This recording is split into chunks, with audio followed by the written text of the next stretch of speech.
Hello, let's have a little conversation about setting in The Bookseller by Mark Pryor. Now, at the very beginning of the book, he has a message to his readers, and he wrote, "As much as I love Paris, I've been forced to take occasional liberties with its history and geography. Events have been created and streets invented to suit my own selfish needs. All errors and misrepresentations, intentional and otherwise, are mine and mine alone." Well, despite this disclaimer for a book of fiction at the beginning of his book, I find it amazing that the book actually has so much realistic description of Paris. And that's what I wanted to share with you here. There'll be no spoilers. We're only going to be sharing stuff from the very start of the book. And the first thing to notice is about uh, where our hero lives, Hugo Marston. He has an apartment on Rue Jacob. He says he paid extra for the fifth floor that had a balcony, and it turns out there are several buildings like that on this street. It's a very short street, uh, but it's real. The street is real, and the kinds of buildings on there absolutely fit the description of his home base, his apartment on the fifth floor. Now, a lot of action in the book happens in this area of Paris, and this is, of course, the Seine River. And by the way, it flows this way out of the city and zigzags its way north and empties into the English Channel. And I must say that at some point later in the book, the flow of the river uh, actually comes into it. I'll leave it at that. So, also, there's an important bridge in the story, Pont Neuf, and this is where it is. Because the road crosses the tip of a little island in the middle of the Seine River, there are actually two bridges and a strip of roadway across the island, all with the same name, Pont Neuf. Centuries ago, this tiny island in the river was the entire city of Paris. Given the size of this metropolis today, it's a little hard to believe, but it all began on this tiny island. Now, because of that, everything on the island is of historic interest, but I'd like to point out three buildings that were first built in the middle medieval period that I think are exceptional prizes. Of course, there is the famous cathedral, Notre Dame de Paris, flying buttresses and all. It began to be built in 1163, and over 100 years later, the cathedral looked a lot like the one you see here. Over the centuries, there have been many desecrations, especially during the French Revolution and other insurrections, uh, revolts in the streets, and so forth over the years. But always it would be followed by refurbishments or restorations to bring the glory of this building to look pretty much like this over the years. Now, the most recent desecration, if you will, was the horrendous fire in 2019 that completely destroyed the roof and destabilized the entire building. For many, the greatest horror was watching the huge steeple being toppled. But President Macron pledged to have it rebuilt within 5 years, and that is on track. Even now, the steeple is being replaced, the building having been stabilized, the roof being completed, and now the steeple on top, looking the same as before. Here we see the cross that is being placed at the top of the steeple. All of this, of course, thanks to 800 million euros in donations.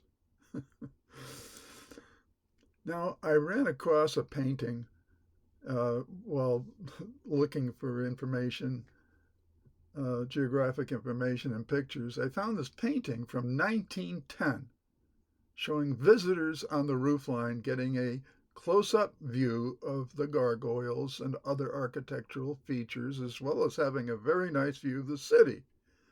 Why am I showing you this painting? Because I told you all in an email that my father was raised in Paris and left for America when he was 18 years old. Well, he once told me many years back that he had carved his initials on the top of Notre Dame.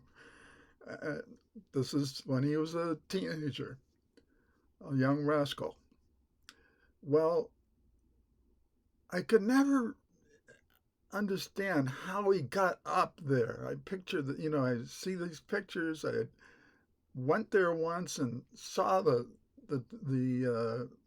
scale of these towers, two towers there, and the huge roof line and the complicated roof line. I'm trying to figure out how in the world did he get up there.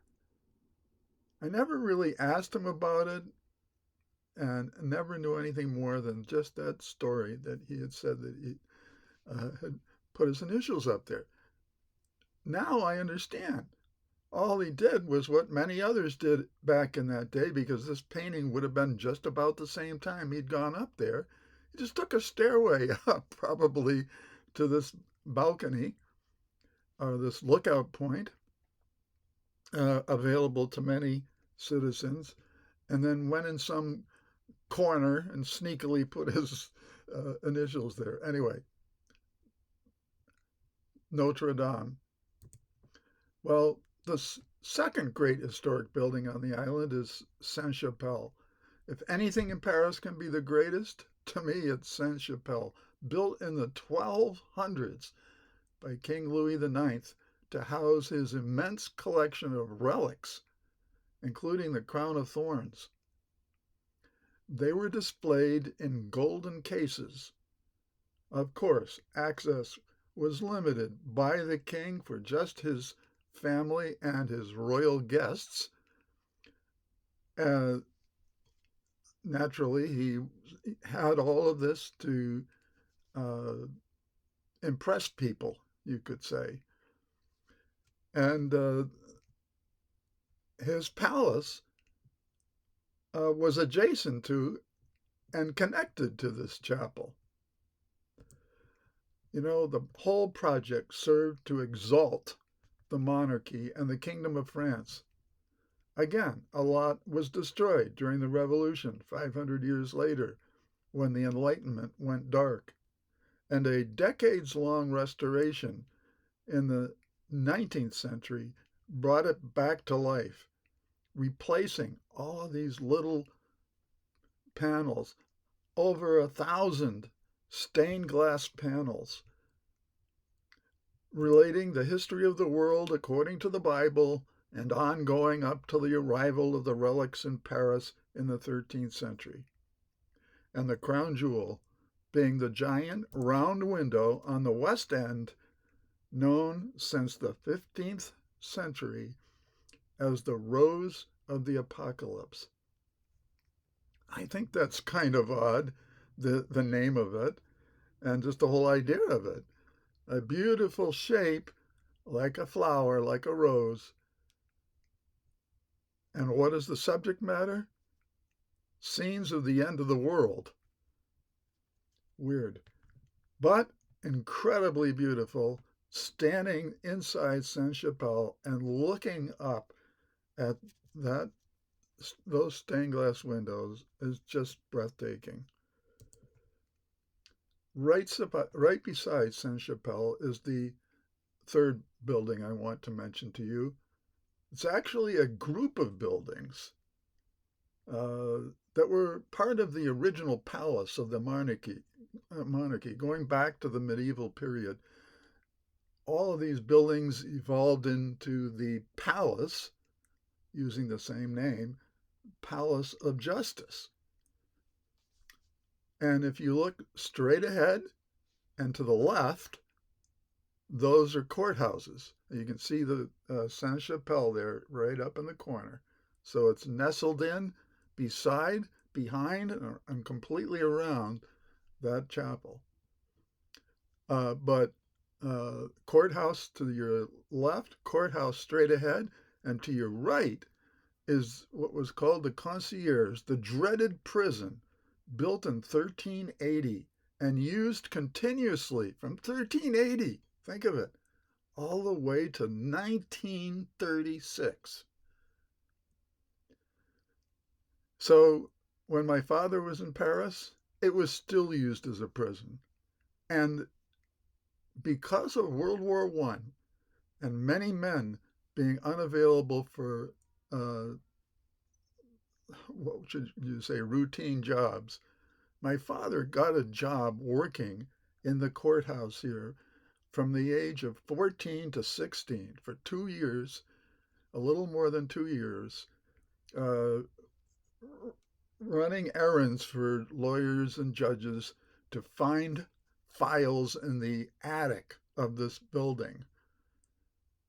So I find it quite interesting personally. All buildings with a 700 to 900 history. Notre Dame, the little Sainte-Chapelle, and the Palace of Justice or Palais de Justice, completely surrounding Sainte-Chapelle. Now we're going to go back to our map and a few locations from the book. By the way, the book was published in 2012, so that's 7 years before the fire at Notre Dame. Now I mentioned that Hugo Marston's street is real, Rue Jacob, and here it is, just a few blocks south of the Seine River. So I want to explain how the book describes the location of Max's bookstall. Now, obviously, from the story, we know it is close to the river. I thought it would make sense that it be on the same side of the river as Rue Jacob, because you'd think, he'd go to a bookstall closest to his home. But chapter 11 actually makes it clear that it is located on Quai de Conti. So if you look on this map here, a quay, by the way, quay or would be like our word quay, meaning a dock, a wharf, a platform, or a riverside street. And that's what you see here, running along the Seine River. All of this is Quai de something. But only this little stretch right here is called Quai de Conti. Before it and after it, the name of the street changes. So this narrows it down because of that to a very specific area along the river where that bookstall would be located. But there's further help. We read right in chapter 1 that Hugo is at the bookstall and he sees a female bookseller having a loud argument with an angry man, causing a commotion coming from a stall 50 yards away across the entrance to the Pont Neuf Bridge. So the bookstall is clearly located on the street uh, with respect to the intersection of that street and Pont Neuf.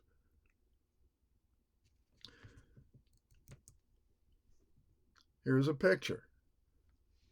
If we're looking up Quai de Conti, and we can see Pont Neuf there going over the river, and I put a little star, and you can see the little book stalls are mostly closed up because not a very nice day when this picture was taken. And there I've got an arrow pointing to a second star right up where the intersection, or just beyond the intersection of where Pont Neuf comes to Quai de Conti. About 50, probably a little more than 50 yards in reality. Now, if we stand directly in front of the bookstall, I think it's easier to see how that distance could work. That yes, you could be standing there, and if there was a lot of hollering down there, you might be inclined to turn and look and see what the heck is going on. But there's another passage in chapter 2 that further nails down the location, and it says to us that Nika gestured to the stone steps 10 yards from the stall, stairs that led down to the walkway beside the river. Well, let's just zoom in a little closer to this frame. All right, here we are. And now let us suppose that it is 10 yards to the left of the red star there representing Max's location, like this. See?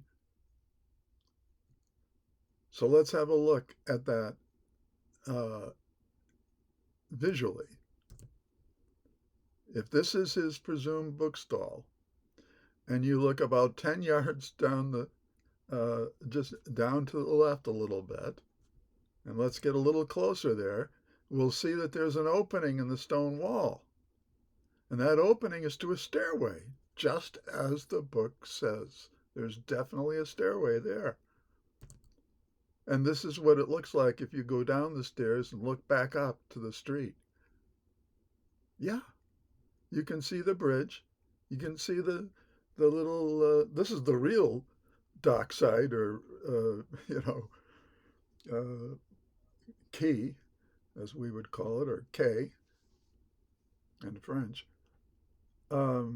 where Nika signals to a boat waiting under the bridge, which comes up quickly, and Nika pulls Max into the boat, and they take off while Hugo watches helplessly.